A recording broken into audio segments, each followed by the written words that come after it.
Joseph Eriobo.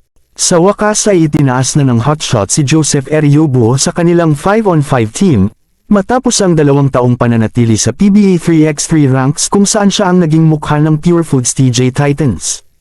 Ang 31 anyos na Phil Nigerian ay nabigyan ng 1 taong kontrata matapos na mag-fit sa sistema ni Coach Chito Victorero at nang magdala ang hotshots ng 11-0 sa free season games 4 na buwan na ang nakakaraan. Nagpapasalamat si Eriobo sa tiwala na ibinigay sa kanya ng management ng Magnolia, coaching staff, at ng iba pa niyang teammates. Ang second-round pick ng Kia franchise noong 2016, inamin ng forward out of Mapua, na ang bumalik sa 5-on-5 game ang layunin niya. One of the 3x3 stars, pinangunahan ni Eriobo ang Pure Foods sa ilang leg title at isang runner-up finish sa 2021 Third Conference. Kasabay nito, naging bahagi rin siya ng Gilas 3x3 team na nagtapos sa ika-4 na pwesto sa 2022 FIBA Asia Cup at nanalo ng silver medal sa 32nd Southeast Asian Games sa Cambodia. Pagkatapos ng SEA Games, ay muling nakabalik si Eriobo sa 5-on-5 game nang makasama siya sa lineup ng free season, PBA on Tour, kung saan nagtala siya ng average na 9.9 points, 3.0 rebounds, at 1.0 assist habang naglalaro ng 16.4 minuto bawat laro. Russell Ascoto, nakilala dahil sa kanyang mga outside shots, ang stretch 4 6'6" forward na si Russell Ascoto ay isa sa mga stretch big man na kayang tumira sa labas at ma-spread ang depensa. Isa din siya sa magpapatibay ng ceiling ng hotshots with his size and length. Dati rin siyang naglaro para sa Northport at San Miguel bago nakuha ng Magnolia ang kanyang serbisyo. Ang 30 anyos na si Ascoto ay nakuha ng Magnolia bago ang ika-46 season, sa isang trade sa Terra Firma para sa isang 2022 second round pick. Dahil sa lalim ng front court ng Magnolia ay kadalasang hindi nagagamit ni Coach Chito Victorero ang former Far Eastern University Cager at makikita lamang sa bench, at naghihintay ng oportunidad na makalaro. Ang tubong Angeles City na si Russell Ascoto ay nag-a-average last season ng 3.8 points at 1.8 rebounds sa 9 minutes playing time. Gio Halalan. Tinaguriang the Cyclone at the bus driver dahil sa kanyang bilis, energy, harassing defense at mga daredevil drive to the basket. Ang Cagayan de Oro native at former Arellano Chiefs na si Gio Halalan ay napick ng Star Hotshots noong 2016 PBA Special Draft at kasalukuyang key player ng Magnolia Hotshots. Siya rin ang hinirang na Defensive Player of the Year at ang pinakamaliit na player in PBA history na nagkamit ng nasabing award.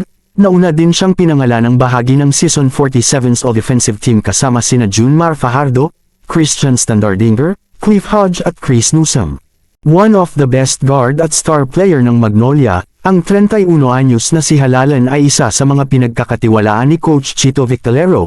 Pinangunahan ni 5'9" Gio Halalan ang liga sa steals noong nakaraang season na may average na 2.1 sa 49 na games, siya din ang pangatlo sa assist na may 5.8 bawat laro, habang siya ay nag-a-average ng 11.1 points at 5.3 rebounds sa 27.7 minutes playing time. James Lapid. Kasunod ng kanyang 4 na taong stint sa Young Harris College sa USNCAA, dinala ni James Lapid ang kanyang laro sa Pilipinas at naging bahagi ng Lasal para sa isang one-and-done season.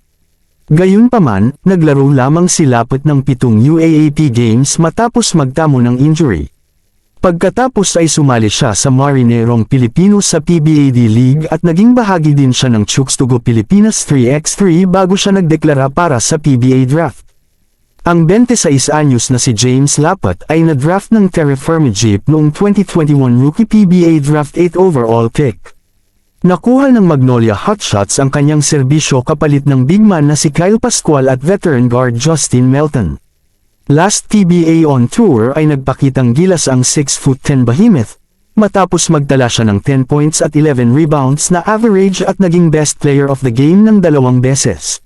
Dahil sa magandang nilalaro at improving game ay pinakita ni James Lapid na deserving siya na mapasama sa regular rotation ni Coach Chito Victorero, at kasalukuyang starting center ng Magnolia Hotshots.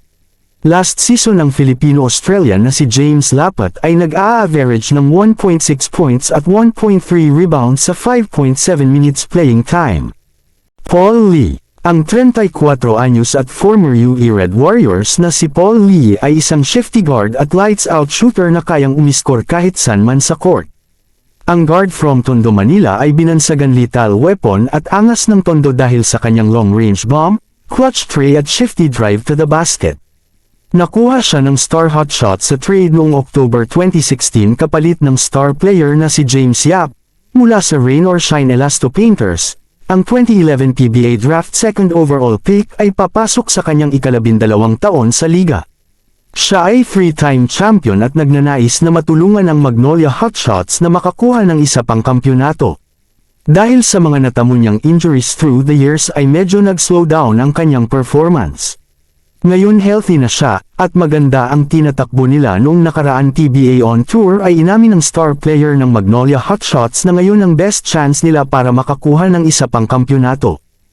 Isa sa mga inaasahan ni Coach Chito Victorero na pangunahan ng team, ang star player ng Magnolia Hotshots ay nag-average last season ng 13.9 points, 3.7 rebounds, 3.2 assists, at 0.7 steals sa 27.4 minutes na playing time. Mahilig ka ba sa mga basketball content?